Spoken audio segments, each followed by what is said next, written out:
Eric, while people's lives are at stake, loved ones, teenagers are in danger. Agents tell me that fentanyl is everywhere, and one survivor is worried that people might not get a chance to get help because it'll be too late.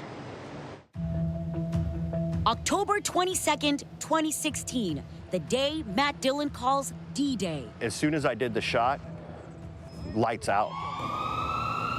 He had overdosed on heroin laced with fentanyl on his 36th birthday.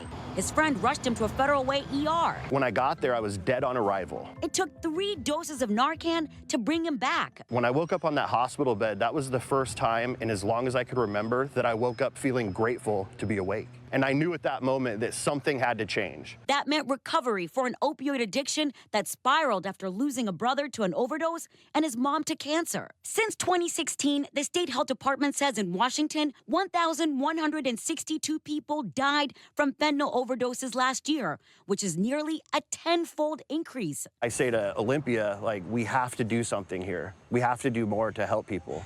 We're just not doing it right now, so I'd say put up or shut up.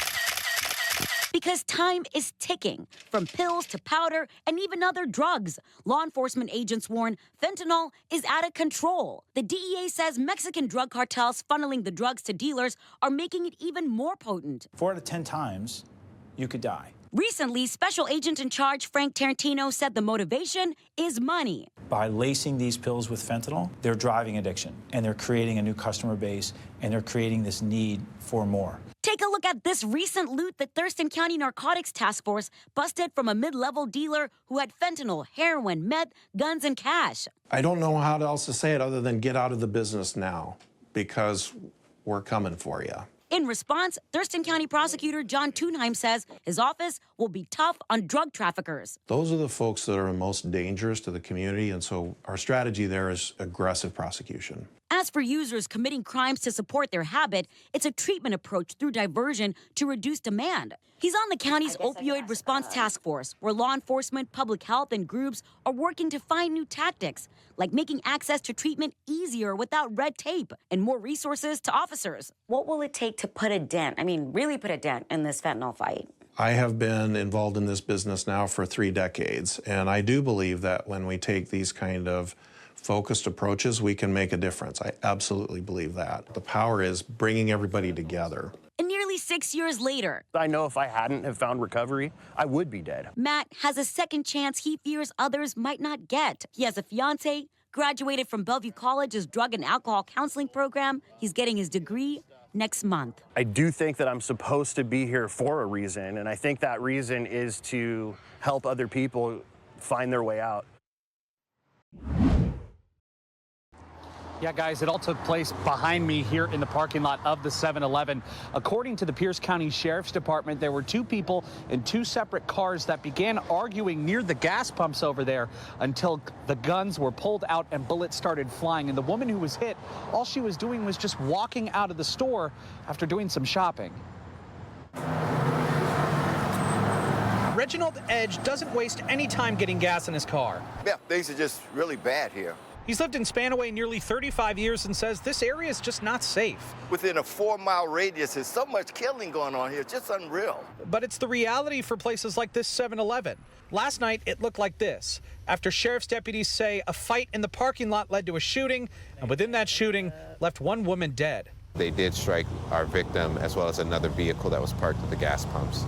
Sergeant Darren Moss with the Pierce County Sheriff's Department says they're still putting the pieces together as to what led up to the argument. To pull a gun and start shooting at another person, that's very cowardice. He says this is one of their busiest areas where they see a decent amount of crime, and it isn't letting up. It really hurts us as well when we have to deal with this over and over, and we're seeing people die on our streets, so we don't want that for our community. Which is how Edge feels, too. It's not safe to go to church. It's not safe to go to the store. Yeah, we really feel for our kids and our grandkids particularly.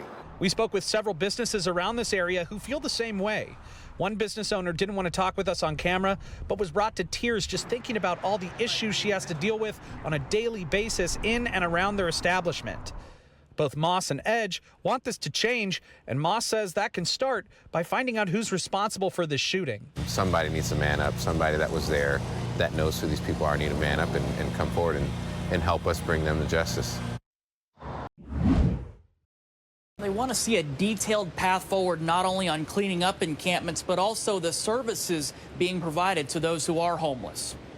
You're going to look at housing units identified. You're going to look at the number of encampments that we've had to remove. You're going to see in the city where people are living unsheltered. 2 weeks ago, while talking about the city's cleanup of Woodland Park, Seattle Mayor Bruce Harrell broke down aspects of his soon-to-be-released homelessness plan. Sort of a template, if you will, on our housing strategy. And so we'll show a lot of what we're dealing with right now. This is something the mayor has promised for months. We spoke to several in Seattle to get their thoughts on what they'd want to see in this plan. Dominica Lavalia is a West Seattle resident who also works in SoDo. There needs to be a much increased services on the ground and and risk reduction programs like those and outreach programs are really effective. We need much better trauma-informed and mental health outreach, for unarmed response instead of using police dispatch.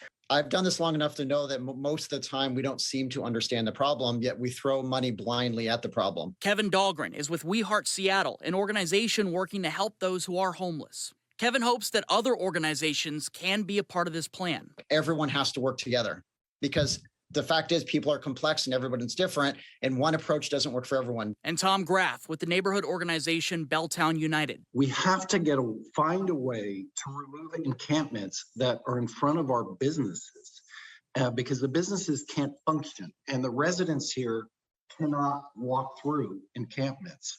So it is imperative that the mayor find a way to work with these people and find housing for them immediately. Hi, everyone. I'm Preston Phillips from KOMO News. Thanks for checking out the KOMO YouTube channel. You can see more of our videos right here by clicking on the video links for more news from the Seattle area and Western Washington. Oh, and don't forget to click the subscribe button below so you don't miss our YouTube updates.